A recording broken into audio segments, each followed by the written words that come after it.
Hello friends, math sports channel में आपका स्वागत है। हम लोग पिछले क्लास में देखे थे कि शून्यकों की संख्या में हम लोग क्वेश्चन सॉल्व किए हुए थे, है ना।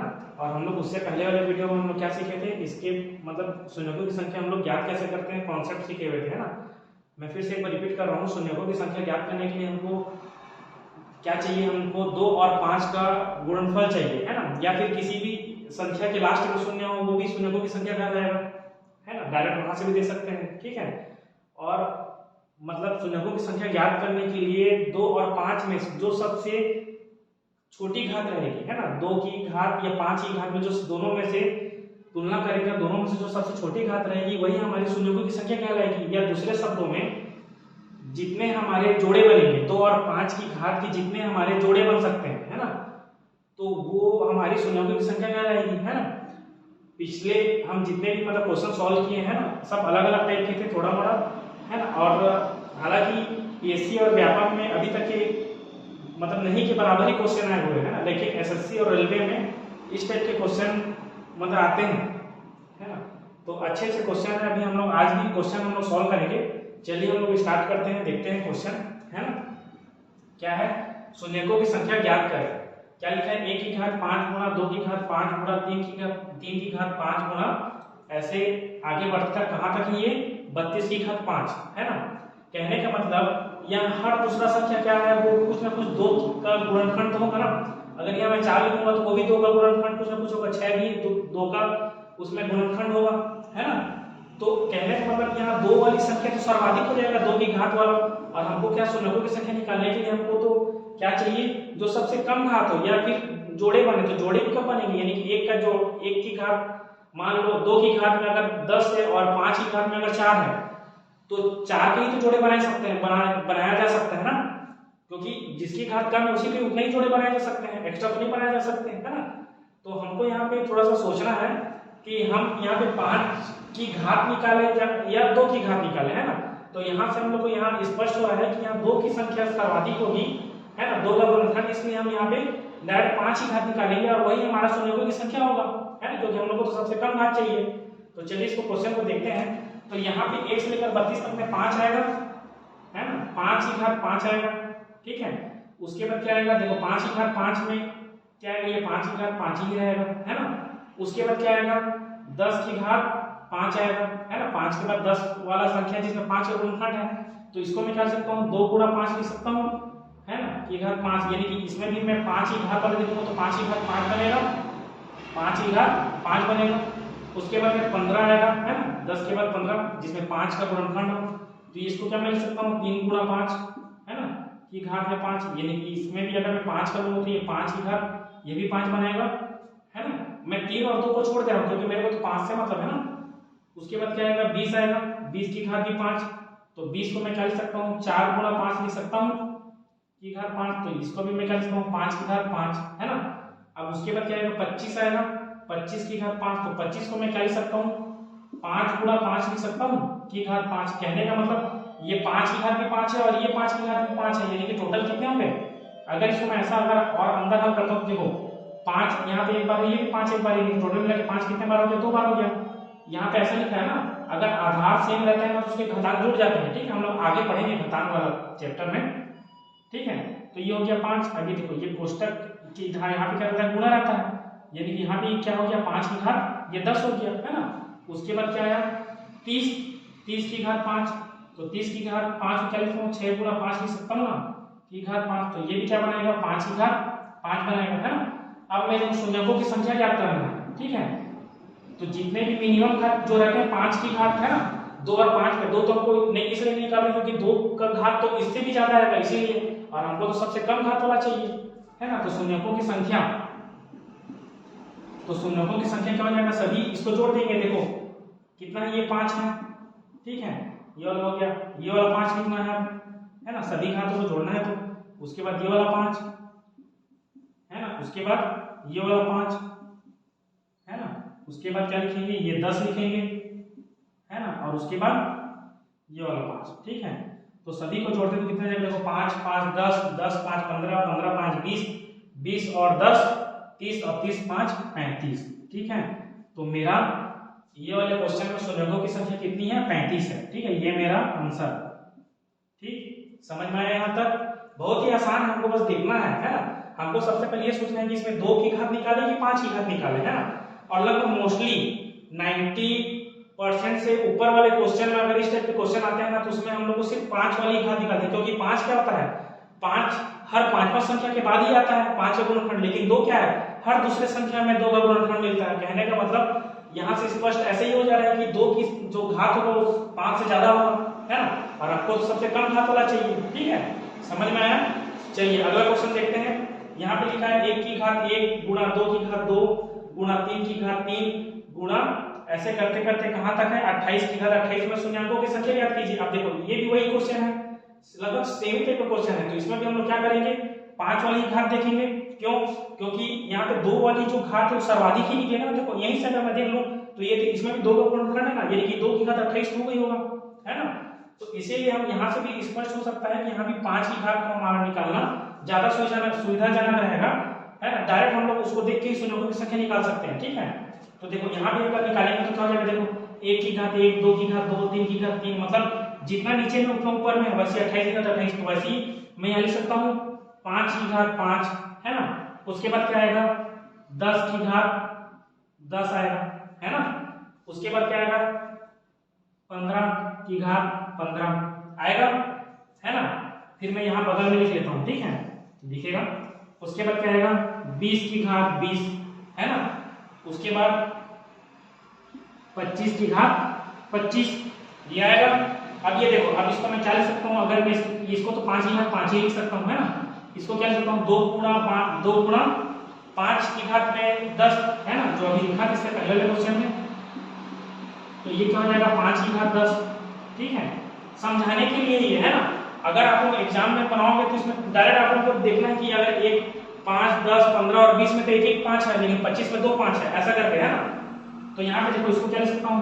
15 की घात 15 को 3 गुणा 5 की घात 15, यानी कि ये कितना हो जाएगा? 5 की घात 15, है ना। वैसे ही 20 को क्या लिख सकता हूँ? 4 गुणा 5 की घात में 20, यानी कि इसको क्या लिख सकता हूँ? 5 की घात 20 लिख सकता हूँ। हमको तो 5 वाला चाहिए ना मान। अब ये देखो 25 है, इसको 5 गुणा 5 की घात में 25 ऐसा लिख सकता हूँ ना। तो इसको अलग अलग लिख सकते हो, क्योंकि 5 चाहिए ना हमको, तो 5 की घात 25, है ना। इसको ऐसा लिख सकते हो 5 की घात 25 गुणा 5 की घात 25, ऐसे, या इसको एक साथ लिखोगे, देखो आधार बराबर तो घातांक क्या होता है? जुड़ जाते हैं।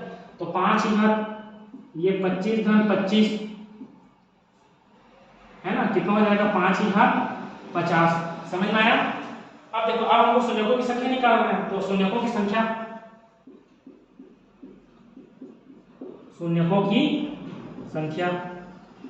अब जितने भी हैं 5 के घात सबको जोड़ देंगे, 5 हो गया, फिर 10 हो गया, 15, है ना। कितना?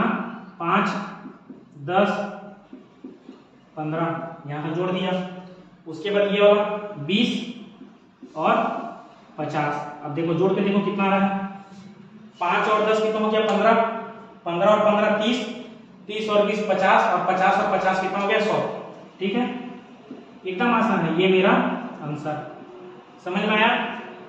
ठीक है, बहुत ही आसान चैप्टर है ये, है ना, और सिंपल सा है। हमको बस सोचना है कि इसमें 2 की घात ज्यादा आएगा या 5 की घात ज्यादा आएगा ना, फिर जो सबसे कम वाला है उसको हमको ले लेंगे। ठीक है, समझ में आया यहाँ तक? चलिए यहाँ तक इसको एक बार देखिए, फिर उसके बाद मैं आगे बढ़ता हूँ।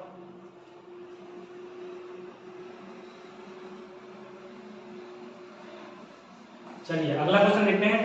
शून्यकों की संख्या ज्ञात करें। ठीक है, इसमें है ए बराबर क्या दिया है? 1 की घात 3। इस टाइप के क्वेश्चन ज्यादा इंपॉर्टेंट रहते हैं ना। 1 की घात 3, बी क्या दिया है? बी बराबर 2 की घात 4, सी बराबर क्या दिया? 3 की घात 5, वैसे ही जेड बराबर 26 की घात 28। देखो ये थोड़ा सा ऐसे देखने से रीजनिंग टाइप का भी लग रहा है। ए बराबर 1, मतलब ए जो होता है अल्फाबेट में, इंग्लिश के लेटर में क्या आता है? पहले नंबर पे आता है, और उसकी घात में 3 दिया है। ठीक है, और ये बी बराबर क्या है? 2, बी कितना? दूसरे नंबर पे आता है, और उसकी घात में 4 दिया है। कहने का मतलब 1 और 3 के बीच में कितने का गैप है? 2 का। वैसे देखो 2 और 4 में कितने का गैप है? 2 का। वैसे सी बराबर 3 की घात 5, इसमें भी 2 का गैप है। वैसे जेड बराबर 26 और की घात में 28, यानी कि इसमें 2 का गैप है। कहने का मतलब सब में 2-2 का गैप है ना।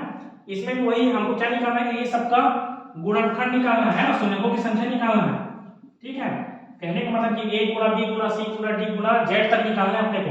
कहने का मतलब अगर मैं इसको डायरेक्ट आकर लिखूंगा तो 1 की घात 3 गुणा 2 की घात कितना आ जाएगा 4 गुणा 3 की घात 5 गुणा 4 की घात कितना आ जाएगा 6। दो दो का गैप चल रहा है, देखो 2 का गैप इसमें भी 2 का गैप इसमें भी 2 का गैप है। वैसे ही करते करते करते करते कहां तक 26 की घात 28। ये समझ में आया। तो हमको भी बस वही देखना है, हमको 5 वाला ही देखना है ना। तो 5 वाली घात देखना है क्योंकि वो सबसे कम घात आएगी और सबसे न्यूनतम घात ही हमारे संयोगों की संख्या क्या आएगी 2 और 5 में, है ना। तो चलिए हम लोग देखते हैं इसमें क्या क्या आएगा 5। तो 5 की घात क्या आएगा पहले 7 आएगा क्योंकि 2 का गैप है।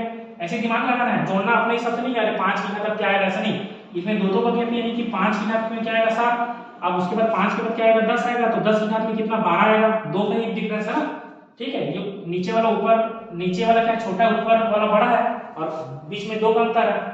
तो देखो ये छोटा है और ऊपर में बड़ा है, ऐसा दिमाग लगाना है ना। उसके बाद क्या आएगा 15, तो 15 की घात कितना हो गया 17। उसके बाद क्या आएगा 20, 20 की घात में 22 आएगा और फिर क्या आएगा 25, तो 25 की घात में 27 आएगा ना। सब में 2 2 का गैप है, देखो 5 और 7 में 2 का गैप है, 10 और 12 में 2 का गैप है, 15 और 17 में 2 का गैप है, 20 और 22 में 2 का गैप है, 25 और 27 में 2 का गैप है ना। अब इसको देखो यहाँ पे क्या है, ये तो 5 की घात 7 ऐसे ही रहेगा, है ना। इसमें तो डायरेक्ट मैं ये बताना चाह रहा हूँ कि 10 और 15 में भी एक एक 5 है ना, 2 2 5 तो नहीं है। हमको 2 5 कब मिलेगा बताओ, 2 5 किस में मिलेगा, 2 5 25 में मिलेगा, है ना। 25 का गुणनखंड में 2 5 मिलेगा, 25 50 75 100 इसमें हमको 2 2 5 मिलेगा, बाकी सब में तो एक ही 5 मिलेगा ना। तो हम लोग डायरेक्ट इसको लिख सकते हैं ऐसे कि 10 की घात 12, मैं यहाँ पे डायरेक्ट लिख रहा हूँ, देखो ये सब चीज को मैं बताया हूँ ना, तो अब मैं इसको यहाँ पे डायरेक्ट लिख रहा हूँ। ठीक है, आप लोगों को ऐसे ही सीखना है, एग्जाम में डायरेक्ट करना है। हमको तो इसमें मतलब नहीं है ना, ये 4 से मतलब नहीं है, 2 से 3 से मतलब नहीं है ना। दिमाग हमारा टाइम बचाना है ना, एग्जाम में हमको टाइम बचाना है ना। टाइम बचाने के साथ साथ हमको हमारा जो आंसर है वो भी एकदम सटीक चाहिए, है ना। तो देखो इसको हम लोग मैं क्या लिख सकता हूँ, ये 2 गुणा 5 यानी कि 5 की घात 12 लिख सकता हूँ डायरेक्ट ऐसा, है ना। इसमें भी देखो ये 3 गुणा 5 है यानी कि इसको मैं क्या लिख सकता हूँ, 1 ही 5 यानी कि इसको क्या लिख सकता हूँ 5 की घात 17, है ना। उसके बाद 20 देखो इसको क्या लिख सकता हूँ 4 गुणा 5, तो उसमें 5 की घात क्या है 22, है ना, 22 लिख सकता हूँ ऐसा। अब ये देखो ये क्या है 25 है, इसमें 5 गुणा 5 है, 5 गुणा 5 यानी कि इसको अगर चलो इसको मैं बता देता हूँ 5 गुणा 5 ऐसा लिख सकता हूँ कि पावर 27, है ना। अब ये 5 गुणा 5 यानी कि 5 की घात 2 कहना है ना, या फिर सबको अलग अलग कर लो फिर बाद में जोड़ लो इस तरीके से। तो इसको मैं अगर 5 की घात 2 लिख देता हूँ, ठीक है ऐसा, और ये 27, तो ये कितना बन गया 5 की घात में 2 गुणा 27 यानी कि 27 दूनी 54। ये समझ में आया, ठीक है। अब बस ये इतना निकल के अब हमको क्या करना है, शून्यकों की संख्या निकालना है और सबको जोड़ देना जितने भी घात हैं, ठीक है। अतः शून्यकों की संख्या